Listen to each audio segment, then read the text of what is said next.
So yun nga, te, ano, yung ngayon sa 12 years, mayroon ka bang ano, may sana ka ba na? Sana ano sa Pinas nagpinas na ako nagstay, nagnegosyo or kasama ang pamilya. Sumagi ba to sa isip mo na pag nang 12 years ka na, sumagi ba yan na sana doon na lang pala ako nag-stop? No regret. No regrets, oo. No regrets. Mm-mm. Kasi ano, yung pagpunta ko rito, wala yung plan. Kung hindi ako umalis, sira ang pamilya ko na. I remember the story before. Yeah.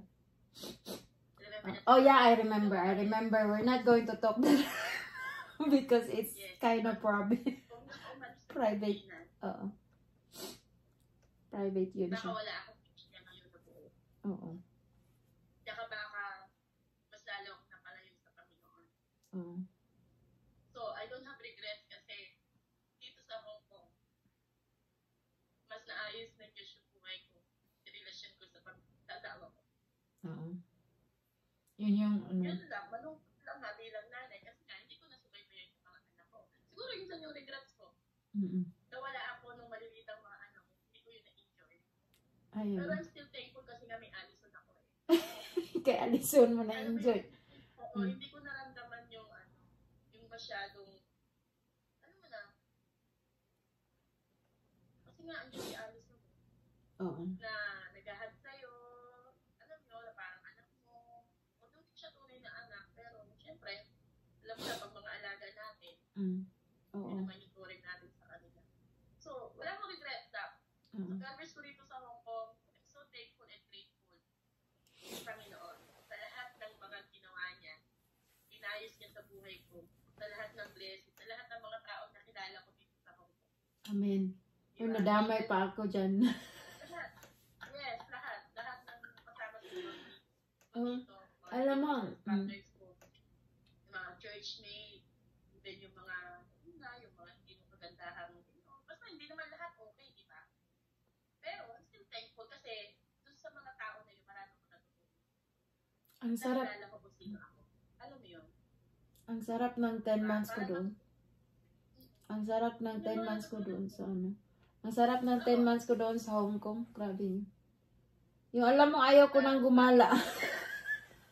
Ayaw ko nang gumala. Iba yung banding natin dito as a Saturday. Oo, iba nga. Diba? Yes. Kasi, basta iba talaga. Iba talaga Kaya siya. no regrets lang. Pati ako. Ang sarap. Ngayon, te, anong masasabi mo sa mga OFW na tumagal na walang ipon, walang investment kahit sa sarili, sa pamilya? Anong masasabi mo sa kanila sa ngayon na nakikinig na gustong, like, yung dapat baguhin nila sa taong ito? Kasi, di ba, reality. Realidad lang. Pero, syempre, wala ako sa mga, dito sa sitwasyon nila.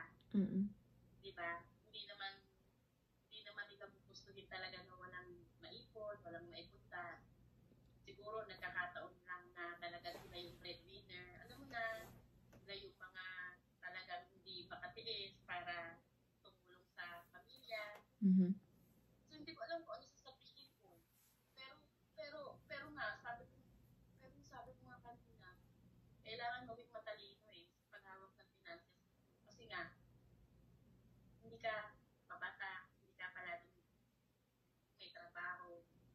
Lalo kung mga dalaga kayo, di ba? Kailangan nyo talaga na magkaroon kayo ng savings para sa future nyo, para sa sarili mo. Kasi, totoo naman at nangyayari na hindi lahat ng tinulungan mo o pinaaral mo is magiging maganda yung pagtrato sa'yo kapag wala ka nang naitutulong. Hindi mo sila pwedeng asahan. Totoo. Diba? Kaya dapat talaga para sa akin, mandatory, gawin mo. Diba? Oo, gawin. Na magtabi ng pera para sa'yo. Unang-una. Dahil nga, hindi mo alam kung paano kung bigla kang magkasakit, tapos wala ka. Iba yung trato ng mga tao sa paligid kapag wala kang pera. Totoo. Sorry hindi naman lahat. Pero based yun sa mga nakikita kong story. Alam mo na, Facebook sa lahat. Diba? Talaga ini-encourage talaga nila na you need to save. Mm. Diba? Pay for yourself first, bago kung ano pa man. Mm.